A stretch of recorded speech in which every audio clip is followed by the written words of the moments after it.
Assalamualaikum warahmatullahi wabarakatuh.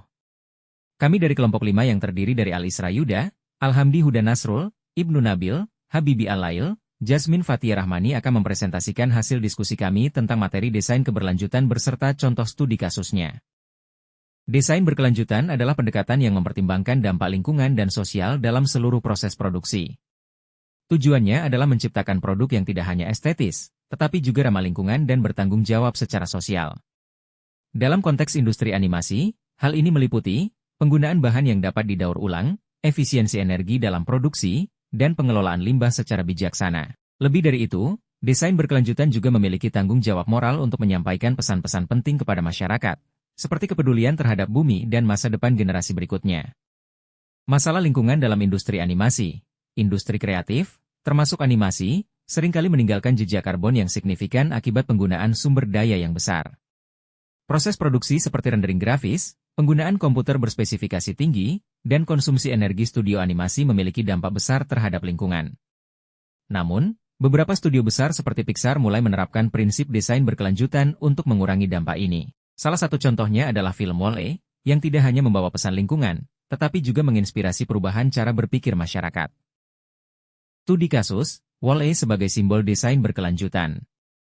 Film Wall-E, produksi Pixar, adalah contoh nyata penerapan prinsip desain berkelanjutan dalam animasi. Film ini menceritakan tentang bumi yang hancur akibat polusi dan limbah manusia, meninggalkan robot kecil bernama Wall-E untuk membersihkan planet tersebut. Melalui visual, cerita, dan karakter, Wall-E mengangkat isu seperti konsumerisme berlebihan, kerusakan lingkungan akibat limbah, dan pentingnya hidup berkelanjutan. Visual dalam Wall-E dirancang untuk menyampaikan pesan kuat. Bumi yang tandus dan penuh sampah menjadi gambaran nyata dampak gaya hidup tidak berkelanjutan. Bahkan, desain karakter Wall-E sendiri melambangkan efisiensi dan kesederhanaan, dua prinsip utama dalam desain berkelanjutan. Ada beberapa elemen visual dalam Wall-E yang mendukung pesan berkelanjutan yaitu, yang pertama adalah latar bumi yang tertutup limbah. Wall-E menggambarkan bumi yang kehilangan sumber daya alam akibat perilaku manusia. Hal ini ditampilkan melalui pemandangan penuh sampah dan langit yang suram. Yang kedua ada kontras dengan Asiom, kapal luar angkasa. Kapal Asiom, yang menjadi tempat tinggal manusia, menunjukkan kehidupan penuh kemewahan namun kehilangan esensi kemanusiaan. Ini adalah kritik terhadap gaya hidup tidak berkelanjutan yang bergantung pada teknologi tanpa memperhatikan alam. Yang ketiga yaitu Wall-E dirancang dengan konsep efisiensi energi.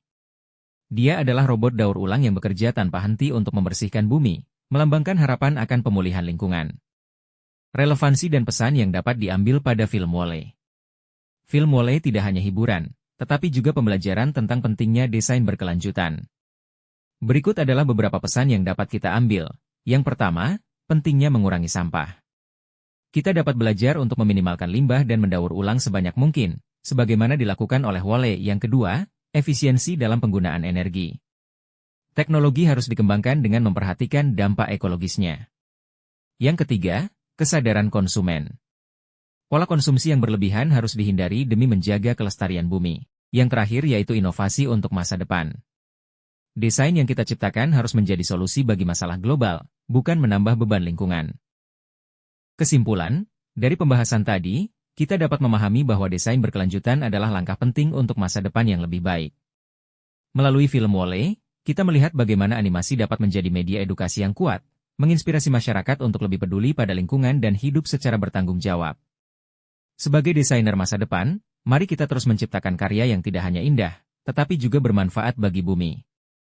Sekian presentasi dari kelompok 5, mohon maaf bila ada kesalahan kata, dan jika teman-teman ada yang ingin bertanya atau memberikan kritik dan saran, silahkan ketik pada kolom komentar.